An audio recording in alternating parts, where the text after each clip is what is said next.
वो king maker है। उसके शब्द हैं कि हर दोस्ती के पीछे कुछ अपना फायदा होता है। उसे पारंपरिक रूप से कौटिल्य या विष्णु गुप्ता के रूप में पहचाना जाता है, जो अर्थशास्त्र के लेखक थे।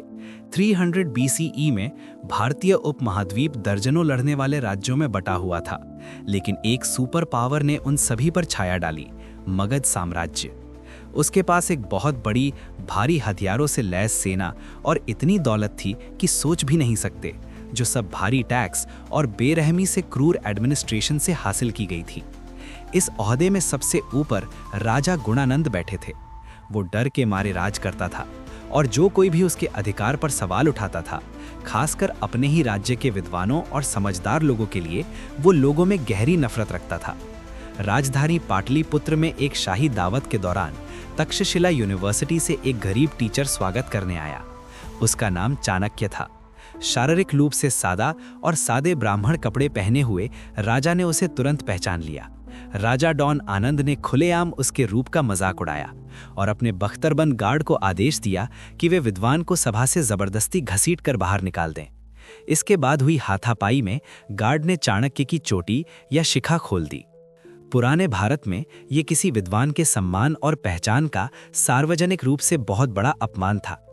हॉल और डर से भागने के बजाय चाणक्य खड़े हो गए।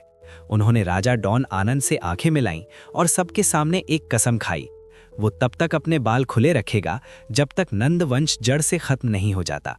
एक अकेला टीचर जिसके पास कोई दौलत नहीं थी, जिसके पास कोई सेना नहीं थी और जिसका कोई शाही खानदान नहीं था, उसने अभी अभी पुरानी दुनिया के सबसे भारी हथियारों वाले पूरे देश पर जंग का ऐलान कर दिया था।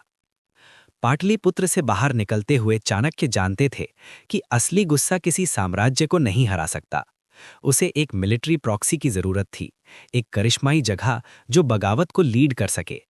जब वो तार खींच रहा था, उसकी तलाश उसे विंध्या के जंगलों में ले गई, जहां उसने लड़कों के एक ग्रुप को रॉयल कोर्ट का नकली खेल खेलते देखा। एक लड़का एक ऊंची चट्टान पर बैठा था जब राजा अपने दोस्तों को हैरानी की बात है कि सही और पक्के फैसले सुना रहा था। लड़के का नाम चंद्रगुप्त था।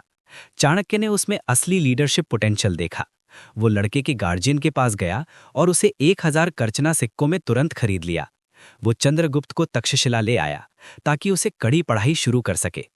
चाणक्य ने उसे राजधर्म सिखाया, जो एक शासक का कर्तव्य है। ये पक्का किया कि उसका शिष्य शेर की तरह लड़ना सीखे, लेकिन साथ में लोमड़ी की चालाकी से भी काम ले। उन्होंने एक अंडरग्राउंड रेजिस्टेंस बनाया। उन्होंने किराए के सैनिकों, डाकुओं और जंगल के कबीलों को भर्ती किया। समाज से निकाले गए लोग राजा डॉन आनंद के लिए अपनी एक जैसी नफरत की वजह से पूरी तरह एक हो गए। अपनी नई सेना के साथ वे सीधे राजधानी पाटलिपुत्र की ओर बढ़े। ये एक बड़ी मुसीबत थी। नुंदा सेना ने आसानी से बगावत को कुचल दिया, जिससे चाणक्य और चंद्रगुप्त को अपनी जान बचाने के लिए भागना पड़ा। कहानी के मुताबिक मोड़ तब आया जब उन्होंने एक माँ को एक बच्चे को डांटते हुए देखा कि उसने अपनी उंगलियां सीधे गर्म किची या दलिए के कटोरे के बीच में डालकर जला ली थीं। उसने उससे कहा कि पहले ठंडे किनारों से खाओ। चाणक्य को एहसास हुआ कि उन्होंने भी वही गलती की है। राजधानी साम्राज्य का उबलता हुआ सेंटर थी। उन्हें पहले किनारों को खाने की जरूरत थी। चाणक्य ने अपनी स्ट्रैटेजी पूरी तरह बदल दी। उन्होंने कैपिटल छोड़ दिया और नॉर्थ वेस्ट बॉर्डर की ओर बढ़ गए। सिकंदर महान की मौत के बाद पावर में आई कमी की वजह से यह इलाका कमजोर था, टूटा हुआ था। चाणक्य ने ग्रीक गवर्नर पर हमला किया।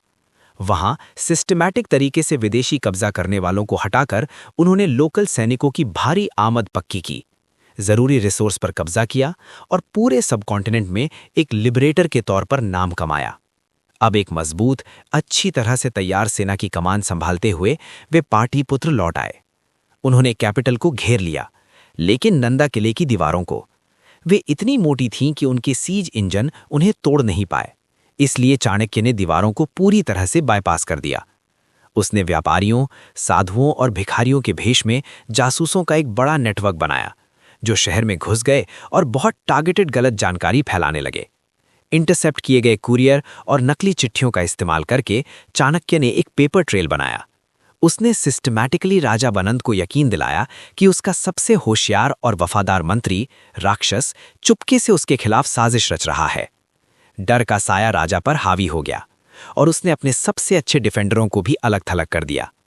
काबिल लीडरशिप से दूर और अंदर के शक से टूटा हुआ शहर की सुरक्षा खत्म हो गई।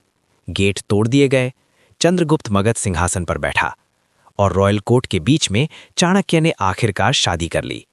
उन्होंने साबित कर दिया कि साइकोलॉजिकल लड़ाई और अंदरूनी फूट किसी भी फिजिकल सेना के मुकाबले कहीं ज्यादा तेजी से एक मजबूत किले को खत्म कर सकती है। गद्दी पर बैठना तो बस आधी लड़ाई थी, एक भ्रष्ट को गिराना। साम्राज्य के लिए अव्यवस्था की जरूरत होती है, लेकिन एक स्थिर साम्राज्य बनाने के लिए सख्त व्यवस्था की जरूरत होती है। प्रधानमंत्री की भूमिका निभाते हुए चाणक्य ने अपने बहुत ज्यादा प्रैक्टिकल तरीकों को अर्थशास्त्र नाम के एक बड़े ग्रंथ में इकट्ठा किया।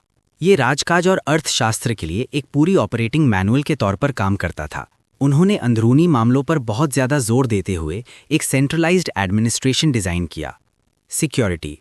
चाणक्य ने एक सोफिस्टिकेटेड सर्विलेंस स्टेट बनाया जिसमें अपने ही सरकारी अधिकारियों पर नजर रखने और खजाने को खाली करने से पहले भ्रष्टाचार को जड़ से खत्म करने के लिए जासूसों को तैनात किया।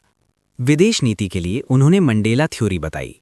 डिप्लोमेसी के इस ज्योमेट्रिक तरीके में कहा गया था कि एक करीबी पड़ोसी स्वाभाविक रूप से कॉम्पिटिटर होता है, जो आपके पड़ोसी के पड़ोसी को आपका स्वाभाविक पड़ोसी बनाता है। युवा सम्राट को हत्या से बचाने के लिए सहयोगी। चाणक्य के तरीके ठंडे और क्लिनिकल थे। उन्होंने चुपके से चंद्रगुप्त के खाने में जहर की थोड़ी मात्रा मिलाकर देना शुरू कर दिया, जिससे धीरे धीरे जहरीले खाने के खिलाफ उनकी बायोलॉजिकल इम्यूनिटी बन गई। यही तरीका दशकों बाद उनके दुखद अंत का कारण बना। चंद्रगुप्त के बेटे सम्राट बिंदुसार को यह विश्वास दिलाया गया था चाणक्य अपनी मां की जहर से हुई मौत के लिए जिम्मेदार थे। जिस लड़के को पालने में उन्होंने मदद की थी, उसके झूठे आरोप से दुखी होकर बूढ़े विद्वान जंगल में चले गए और भूख से मर गए। फिर भी उनकी सबसे बड़ी रचना ने उनसे ज्यादा समय तक जिंदा रहकर दर्जनों अस्त-व्यस्त युद्धरत राज्यों की जगह एक बहुत कुशल सरकार बनाई। चाणक्य ने अखंड भारत यानी एक अविभाजित भारतीय उपमहाद्वीप की नींव रखी।